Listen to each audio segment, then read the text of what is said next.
ljudi, evo me ponovo. Ovih dana ću vam se malo češće snimati tako neke kraće videe dok ne stignem neke druge da editujem. Filip i ja sad idemo do naše ovdje prodavnice.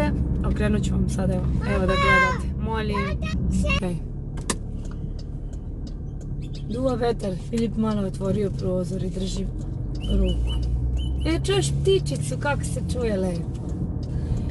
Idemo do naše prodavnice da kupimo par namirnica što nam danas treba da bismo spremili večeru i idemo da... Evo neko šeta. Pričat ću vam kasnije. Idemo do Dragana da mu odnesemo doručak zato što tu radi negdje blizu kod nekog poznanika. Evo dve mame. Stvari, ovo su dve bake.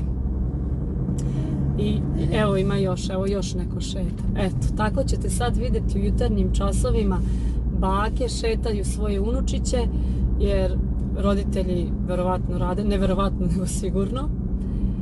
I nećete baš sad vidjeti nešto mnogo da se neko šeta, ali na primjer ispred naše sad ovdje prodavnice gdje mi idemo, tu uvek sretnemo nekoga. Zato što ovaj ovdje deo je kod škole i svi se znamo iz škole i dosta ima koji ovdje žive i onda bukvalno kad god odemo vidim neku mamu ili javimo se ili tako.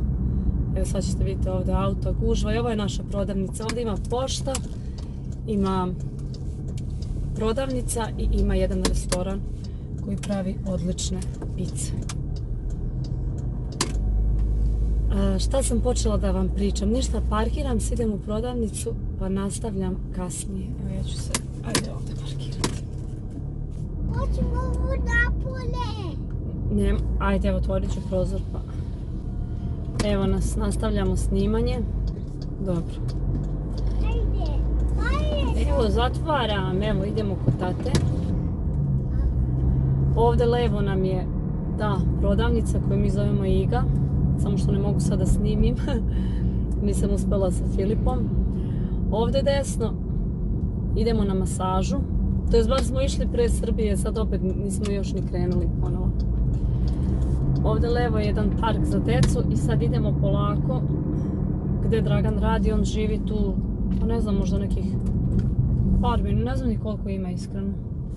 Nadam se da ću uspjeti da pronađem tu kuću zato što sad snimam na telefonu. Uglavnom, što sam htjela da vam kažem, da nastavim snimanje. Da, ovi hrastovi su mi baš ovako lepi kad pozelene. Htjela sam da vam nastavim snimanje i da kažem, malo sam pogledala jutros vaše poruke zato što sam znala da ću da snimam i onda rekao hajde. Video za pitanja koje sam nam postavljali ispod onog videa o Srbiji, to moram da snimim, ali to čekam Dragana da zajedno sednemo i da snimimo. I kad smo prošli vikend išli u San Remo na taj odmor za vikend, mislili smo tada da snimamo pošto nam je tako idealno kad smo u autu, međutim nismo uspjeli jer kišica je onako padala i nije nam se ni snimalo. To ću da snimim, da, čim sa Draganom krenem tako da snimam, snimit ću. Možda čak i sad ako bude bio raspoložen, možda nešto da snimimo, ne znam. I pitanje je bilo da li sam smršala, to mi je i Dragan rekao. Rekao mi je da sam smršala od kad sam se vratila iz Srbije, non stop sam nešto prehlađena i uz to sam vadila i 3 umnjaka i sigurno mjesec i po dana, ako ne i malo više, trebalo mi je da se oporavim i baš sam slabo jela. Ali prošle nedelje sam išla da kupim svoje te multivitamine, da ponovo krenem malo da poboljšam imunitet i tako i uzimam i kašiku meda i sa propolisom, sa kapima i tako, vidjet ćemo. Ovaj deo puta sam vam već snimala jednom, sad idemo pravo i tu sa desne strane nalazi se jedan shopping centar Fountain Gate. I tu isto idem u taj shopping centar, no nam je blizu 5-6 minuta vožnje. Evo ovaj deo ovdje zove se Nare, Vare, tako mi smo to, sva ta imena to tako čitamo po naški. I sad bi Dragan trebao da je negde iza ovog semafora levo. Vidjet ćemo da li ću se snaći, ako ne morat ću da stanem i da snimim, da uključim mapu. I ja mislim da sad treba da bude jedan kružni tok. Tamo ćete sad i vidjeti ove kuće ovdje u ovom naselju, one su malo starije. Tamo onaj deo što sam vam snimala juče kao oko prodavnice, to su sve novije kuće izgrađene, ima možda 5 godina. Malo više. A ove ovdje su starije kuće i taman ćete da vidite kako izgledaju. Kako se zove ova ulica? Jel to ta?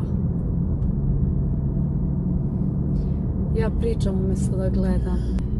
Ovi ovdje su okitili sad za Božić i Novu godinu. Idemo baš u ovu jednu ulicu pa ćemo se zaokrenuti pa ćemo se ovdje, lakše nam je da se parkiramo na ovu stranu. Taman da vam se snimimo. Neće sad niko u ovo doba šetati, mislim, jako retko ćete vidjeti da sad neko šeta ovako. Šeta se tamo gdje se šeta, evo neko kosi. Šeta se tamo gdje se šeta, gdje su parkovi, gdje ta šetališta i tako, tamo ćete sresti. A ovako, sad ovo je kort pa je malo. A ovako baš nećete vidjeti. Evo vidite kako velika palma.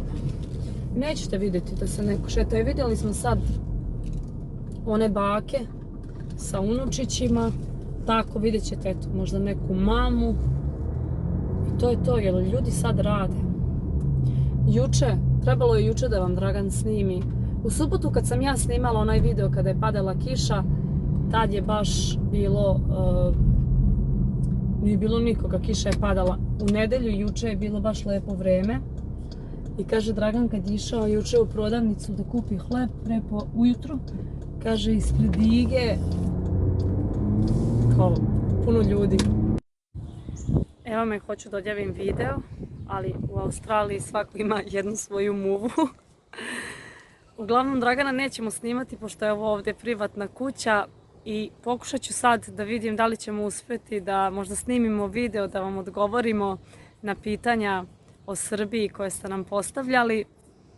Ako ne, eto, do nekog drugog videa čujemo se uskoro. Ćao!